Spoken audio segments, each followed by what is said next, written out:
नमस्कार। ABC Hindi news में आप सभी साथियों का स्वागत है। सभी राष्ट्रवादियों से विनती है चैनल को सब्सक्राइब कर लीजिए।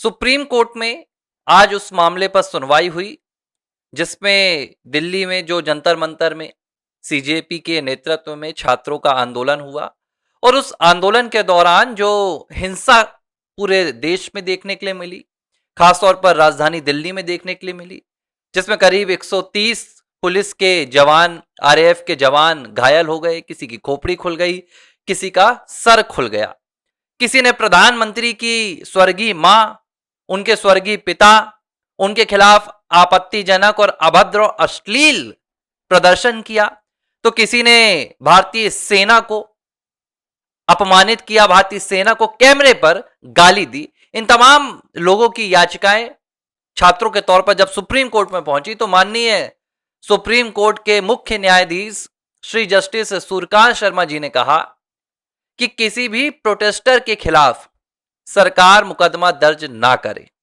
और जहां मुकदमे दर्ज हो गए हैं उन्हें सरकार वापस ले। हालांकि इस पूरे फैसले को लेकर आलोचना भी हो रही है और लोग कह रहे हैं कि भाई आखिर कानून तोड़ने वाले को इस देश की कोई भी न्यायपालिका कैसे बचा सकती है। लेकिन अगर आप पूरे फैसले को सुने तो जस्टिस सूर्यकांत शर्मा ने प्रदर्शनकारी छात्रों को जो शांतिपूर्वक प्रदर्शन कर रहे थे उनमें से उन्होंने कहा है कि जिसके खिलाफ कोई भी मामला दर्ज पहले से नहीं है उसे छोड़ दीजिए, ठीक है, और जो 18 वर्ष से कम के हैं उन्हें छोड़ दीजिए।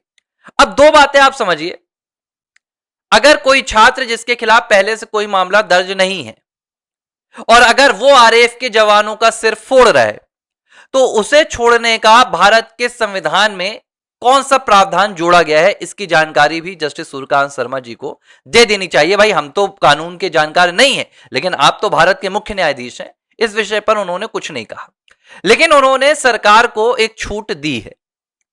उन्होंने कहा है कि भाई जिसने भी सीमाओं को लांघा है, जिसने भी ज्यादती की है, वो दोनों पक्ष से हो। उन्होंने कहा अगर पुलिस ने ज्यादती की है तो उसकी भी गंभीर जांच हो, समिति बनाई जाए और जिन छात्रों के भेष में आकर वहां पर आंदोलन में शामिल होकर जिस भी व्यक्ति ने ज्यादती की है उसके खिलाफ भी जांच होने के बाद, प्रॉपर जांच होने के बाद कार्रवाई की जाए।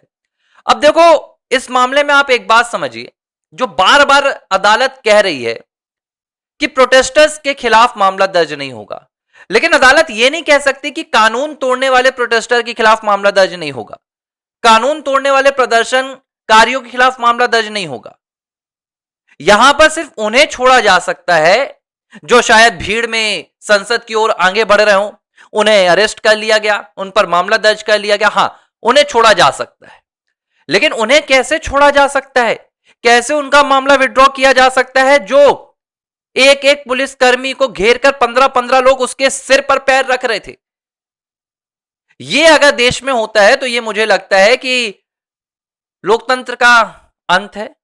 अगर यह देश में होता है तो यह लगेगा कि भीड़ के सामने संविधान की ताकत छोटी पड़ गई है और सत्ता भीड़ से चलेगी, सत्ता संविधान से नहीं चलेगी। और पूरे देश में अभी आप देखिए कि बिहार सरकार ने कहा कि हम विड्रॉ कर रहे हैं पूरे मामले, ठीक है। असम सरकार ने कहा कि हमारे यहां 5-6 मामले दर्ज हुए थे वो हम विड्रॉ कर रहे हैं। अब इन मामलों में अगर कोई बहुत सीरियस ऑफेंस नहीं है, सिर्फ छात्रों को इसलिए गिरफ्तार किया गया था कि वो सीमाएं तोड़ते हुए आगे बढ़ रहे थे या वो बैरिकेडिंग को क्रॉस कर रहे थे, तो ठीक है, उसमें कोई बहुत आपत्ति नहीं है। जोश में, आक्रोश में छात्रों ने बैरिकेडिंग तोड़ दी होगी, बैरिकेडिंग तोड़ने में आपत्ति नहीं, लेकिन खोपड़ी खोलने में आपत्ति है। पुलिस की जो गाड़ियां फूकी गई, पुलिस का जो हमारे पैसे की गाड़ियां फूकी गई, उस पर क्या मामले वापस लिए जाने चाहिए, यह अब एक बहुत ज्यादा गंभीर बहस का विषय बन गया है। कई इंडिपेंडेंट जो लीगल समितियां हैं, जो लीगल ग्रुप्स हैं, अब वो सरकार के खिलाफ भी अदालत में चुनौती देने के लिए तैयार हो गई हैं। जयपुर डायलॉग की एक टीम है, उन्होंने भी कहा है कि भाई हम अदालत में सरकार को चैलेंज करेंगे, चाहे वो बिहार का मामला हो, चाहे वो असम का मामला हो, बंगाल का मामला हो, उत्तर प्रदेश का मामला हो, और बिल्कुल करना चाहिए। अब ये सीजेपी ने बीते दिन नोटिफिकेशन दिखाया है बिहार का और आपके असम का, और उन्होंने कहा है कि हर जगह से मामले वापस कराए जा रहे हैं। अब सीजेपी का कहना है कि 20 तारीख से 20 तारीख से जुड़ा हुआ कोई भी इंसिडेंट कहीं भी देश भर में हुआ हो उस पर मामला दर्ज नहीं किया जा सकता। लेकिन जो तस्वीरें हमने देखी थी, देश की संपत्ति को फूका गया, आरएएफ पुलिस के जवानों को कूटा गया, देश के पीएम से लेकर भारत की सेना तक को गालियां दी गई, धमकियां दी गई, मारने काटने की चुनौतियां दी गई। अगर इसके बाद भी देश का सुप्रीम कोर्ट चाहता है कि अगर आपके खिलाफ कोई पिछला दर्ज मामला नहीं है तो आपको रिहा कर दिया जाए, तो मुझे लगता है कि भारत की सरकार को, न्यायपालिका को सीजेपी के सामने हाथ जोड़ लेना चाहिए। मैं बहुत ज्यादा गंभीर शब्दों पर यह बात कह रहा हूं, क्योंकि कानून सभी के लिए समान होता है और सभी कानून के लिए समान होते हैं। अगर पहली बार किसी ने क्राइम ऑफेंस किया है, कमिट किया है, तो फिर आप उसे नहीं छोड़ सकते, यह आपके ऊपर नहीं है। अगर सरकार यह काम कर रही है तो मुझे लगता है कि देश भर में कानून सिर्फ उसके लिए है जो लाचार है, कानून सिर्फ उसके लिए है जो अकेला है। अगर आप भीड़ लेकर आओगे तो सरकार आपके सामने झुक जाएगी। अगर पीएम को गाली देने वाले को, पीएम को मारने की, गोली मारने की धमकियां दी गई हैं, क्या बात कर रहे हैं आप? कई वीडियोस आए जिसमें कहा गया कि पीएम को गोली मार दूंगी।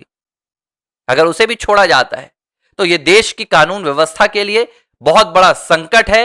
और मुझे लगता है कि इस देश की सरकार से राष्ट्रवादियों को और संविधान और कानून का सम्मान करने वालों को सवाल पूछने होंगे कि आखिर ऐसा करके सरकार किसके सामने घुटने टेक रही है? किसी राजनीतिक दल के सामने, किसी संगठन के सामने, या आताताई भीड़ के सामने?